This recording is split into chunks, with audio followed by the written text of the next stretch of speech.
விஷயம் என்னன்னா, என்னோட பெண் பிள்ளையை தொட்டால் உனக்கு மரண தண்டனை விதிப்பேன்னு சொன்னாரு. என்னுடைய பெண் பிள்ளையை பாலியல் வன்கொடுமைக்கு ஆளாக்கி இதுபோல கொலை செய்தால் அந்த பொண்ணை கொலைக்கிறதுக்கு முன்னாடி எவர் செஞ்சாலும் அவரை கொண்டு கொலைப்பேன்னு சொல்லி வாக்குறுதி கொடுத்து நாங்கள் நின்றோம்.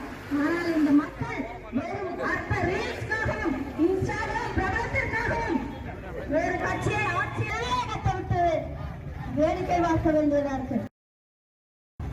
என்ன மாதிரியான சமூகத்தில் நாம் வாழ்ந்து கொண்டிருக்கோம் பாருங்க. ஆட்சிக்கு வந்தவுடனே மடமடன்னு கையெழுத்தாகுது. 717 டாஸ்மாக் கடைகள் மூடப்படும்.